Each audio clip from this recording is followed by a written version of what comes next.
जी नमस्कार दोस्तों, आपका अपना चैनल गुरुजी स्टडी सर्किल में आप सभी का स्वागत है। कैसे हैं आप लोग? आशा करता हूं आप लोग सभी अच्छे होंगे। आज हम आपको पर्यावरण के टॉप 30 महत्वपूर्ण प्रश्न को लेकर आए हैं जो विभिन्न प्रतियोगिता परीक्षाओं में पूछे गए हैं और आगे भी पूछे जाएंगे। ये सभी प्रश्न रेलवे, एसएससी, सीटेट एग्ज़ाम और विभिन्न प्रतियोगी परीक्षाओं के लिए अति महत्वपूर्ण हैं। तो चलिए शुरू करते हैं आज की क्लास।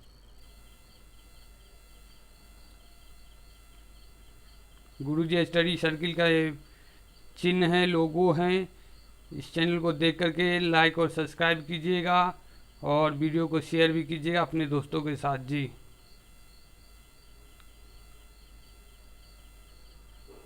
चलिए आज के क्वेश्चन।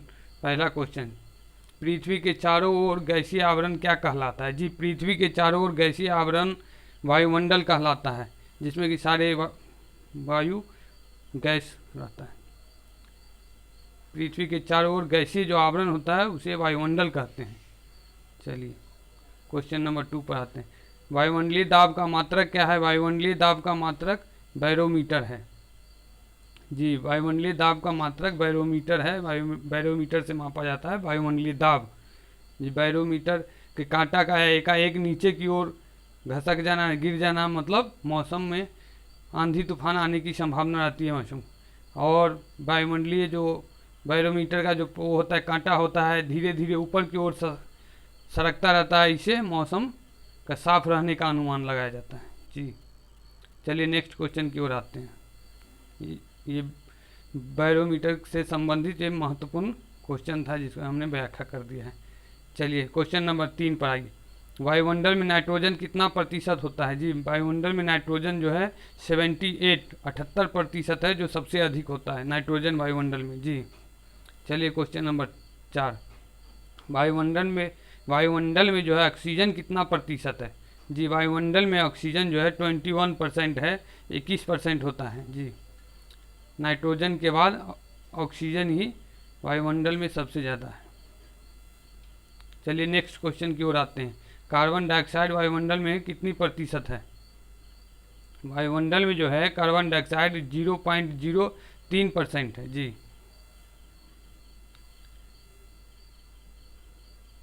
वातावरण तथा जीवमंडल के संबंध को क्या कहते हैं? वातावरण तथा जीवमंडल के संबंध को पारिस्थितिकी कहते हैं। जी पारिस्थितिकी, जिसको कि अंग्रेजी में इकोलॉजी बोला जाता है। इकोलॉजी।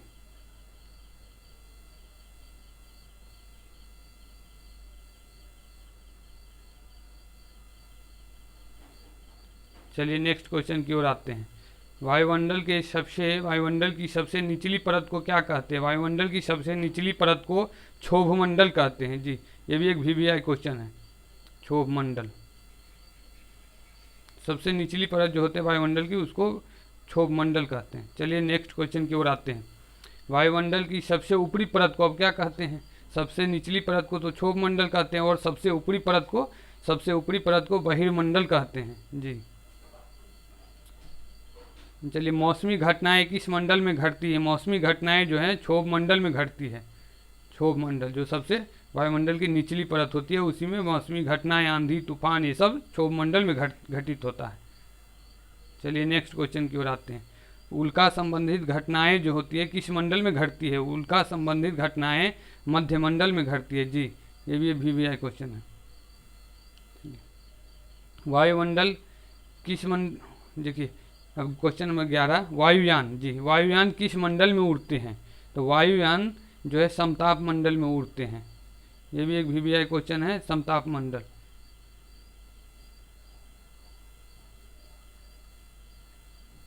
वायुयान से संबंधित होता है समताप मंडल। अब चलिए, रेडियो तथा संचार से संबंधित मंडल कौन सा है?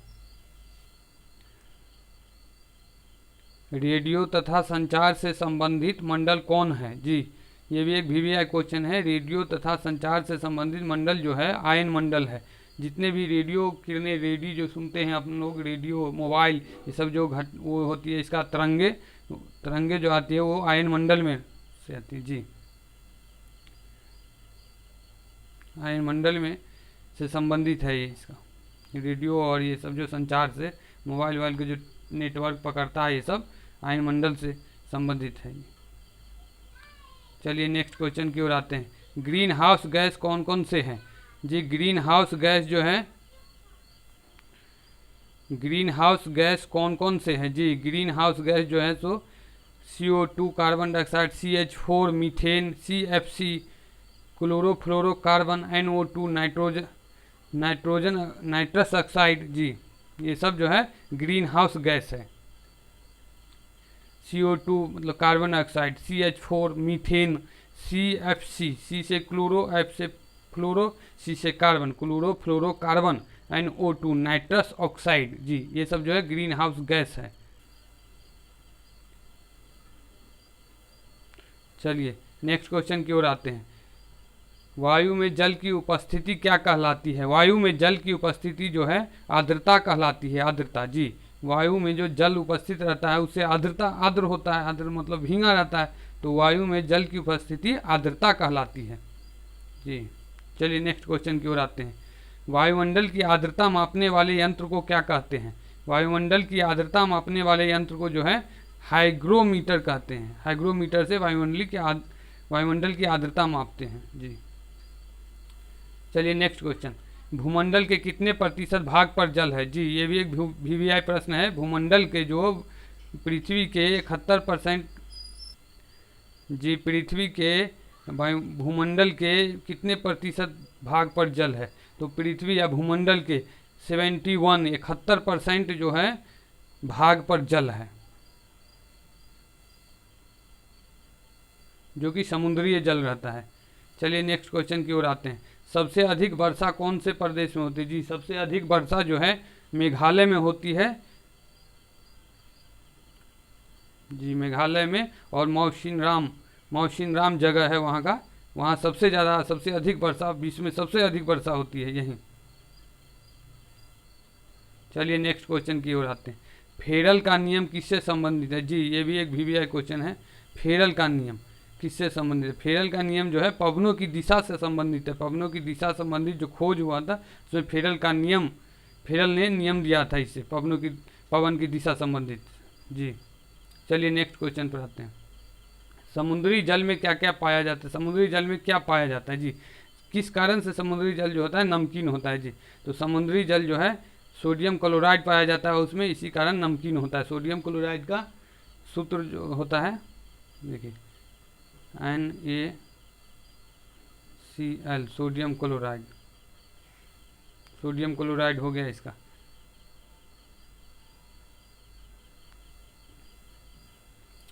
भूमंडल का कितना प्रतिशत जल स्वच्छ है? जी भूमंडल का जो है कितना प्रतिशत जल स्वच्छ है?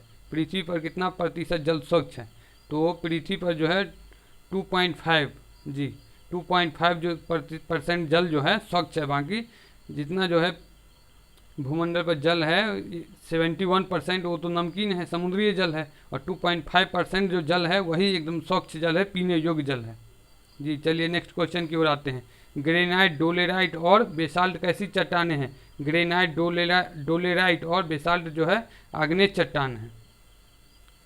जी चलिए नेक्स्ट क्वेश्चन। सैल, चूना पत्थर और कोयला कैसे चट्टान है? सैल, चूना पत्थर और कोयला। जी चूना पत्थर कोयला जो है सो अपसादित चट्टान है। तो अपसादित कैसे समझेंगे?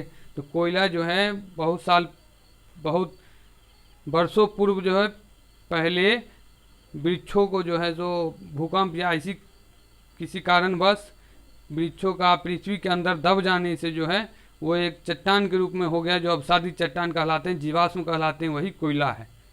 जी चलिए नेक्स्ट क्वेश्चन की ओर आते हैं। नाइस, स्लेट और संगमरमर कैसे चट्टान है? नाइस, स्लेट और संगमरमर जो है रूपांतरित या कायांतरित चट्टान है। जी ये सब VVI क्वेश्चन है, तीनों चट्टान से संबंधित। चलिए नेक्स्ट क्वेश्चन की ओर आते हैं। पृथ्वी के ताप को बनाए रखने के लिए उत्तरदायी क्या है? पृथ्वी के ताप को बनाए रखने के लिए उत्तरदायी जो है CO2 कार्बन डाइऑक्साइड और जलवाष्प है। जी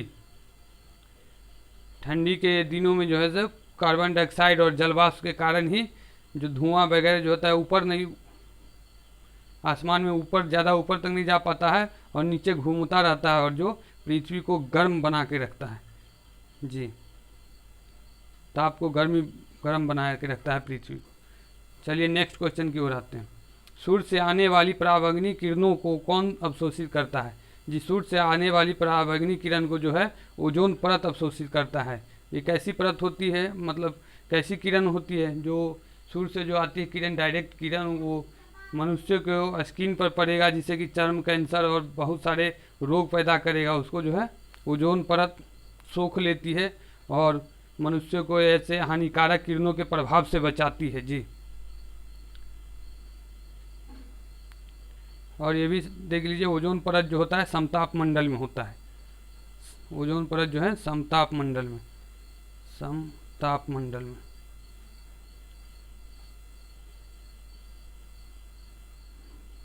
समताप मंडल में। चलिए नेक्स्ट क्वेश्चन की ओर आते हैं। ओजोन परत मापने की इकाई क्या है? ओजोन परत मापने की इकाई जो है डॉब्सन है। डॉब्सन, ये भी एक VVI क्वेश्चन है, डॉब्सन। ये सारे प्रश्न जो है पर्यावरण के अंतर्गत बहुत ही महत्वपूर्ण प्रश्न है। ये जो BTET या CTET परीक्षा जो होती है जिसमें एक सब्जेक्ट रहता है पर्यावरण, उससे पूछा जाता है क्वेश्चन, और ये यही सारे प्रश्न आते हैं उसमें। जी, ओजोन परत मापने की इकाई क्या है? डॉब्सन है, डॉब्सन। और ओजोन दिवस, ये भी इससे संबंधित ये भी है। ओजोन दिवस कब मनाया जाता है? तो ओजोन दिवस जो है 16 सितंबर को मनाया जाता है, 16 सितंबर। जी, चलिए नेक्स्ट क्वेश्चन की ओर आते हैं। ओजोन परत को नष्ट करने वाली गैस कौन सी है? ओजोन परत को जो होती है वो कौन सी गैस जो है हानिकारक हानि पहुंचाती है? तो CFC, CFC मतलब क्लोरोफ्लोरोकार्बन।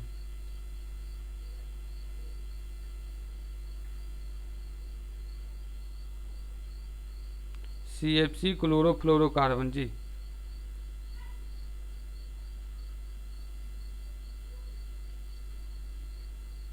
क्लोरोफ्लोरोकार्बन, क्लोरोफ्लोरोकार्बन CFC का फुल नाम है, क्लोरोफ्लोरोकार्बन। जी, चलिए नेक्स्ट क्वेश्चन की ओर आते हैं। Question number 28। मानसून सबसे पहले कहाँ आता है? जी, मानसून सबसे पहले भारत में कौन से जगह आता है? तो मानसून जो है सबसे पहले केरल में आता है। केरल, केरल जो दक्षिणी राज्य है इंडिया में। जैसे कि इंडिया का ये दक्षिणी छोर हो गया, ऐसे करके इंडिया का दक्षिणी छोर जैसे ये हो गया ऐसे। तो इधर यहाँ गुजरात है, यहाँ गुजरात है, और यहाँ जो है महाराष्ट्र है, महाराष्ट्र इस जगह पे, और ये साइड में जो है केरल है, केरल। तो सबसे पहले जो है यहाँ केरल में आता है, केरल यहाँ यहीं आता है सबसे पहले मानसून। भारत में सर्वाधिक वर्षा किस प्रकार होते हैं? जी, भारत में सर्वाधिक वर्षा, सबसे अधिक वर्षा जो है दक्षिणी पश्चिमी मानसून से ही आती है। जी, ये भी देख लीजिए, दक्षिणी पश्चिमी मानसून ऐसे है। जो भारत का दक्षिणी छोर है, तो यहाँ जो है अरब सागर है, और इधर जो है बंगाल की खाड़ी है। यहाँ जो इधर नीचे हिंद महासागर है, यहाँ पे श्रीलंका है इधर। जी, तो ये दक्षिणी, भारत का दक्षिणी छोर है। तो यहाँ से इधर जो अरब सागर हो गया, अरब सागर, ये हो गया बंगाल की खाड़ी। तो ये दक्षिणी और ये दक्षिणी और ये जो है पश्चिमी, इसी मानसून, इधर से ही मानसून आती है हमारे देश में, जिससे कि वर्षा होती है काफ़ी। चलिए नेक्स्ट क्वेश्चन और लास्ट क्वेश्चन। जाड़े के दिनों में तमिलनाडु में बरसात किस कारण से होती है? जाड़े के दिनों में जो है बरसात किस कारण से होती है? तो जाड़े के दिनों में बरसात जो होती है लौटती मानसून के कारण होती है। जी, मानसून जो इधर से आता रहता है, इधर से आता है और इधर हमारे देश में आता है, और इधर से जो आएगा इधर लौटती मानसून, तो यहाँ पे पड़ता है तमिलनाडु लास्ट में। तो इधर से जाती हुई मानसून जो रहता है उसके कारण जनवरी और दिसंबर के महीने में तमिलनाडु में बरसात होता है, काफ़ी बरसात होता है। जी, इधर से लौटती मानसून और इधर से मानसून आता है। चलिए आज के 30 क्वेश्चन समाप्त हुए। चलिए आज के एपिसोड में बस इतना ही, फिर मिलते हैं अगले एपिसोड में नए टॉपिक के साथ। जी, तब तक के लिए नमस्कार, जय हिंद। और हमारे चैनल को लाइक और सब्सक्राइब कीजिएगा, वीडियो को शेयर भी कीजिएगा अपने दोस्तों के साथ। जी, प्लीज़ लाइक कीजिएगा, सब्सक्राइब कीजिएगा।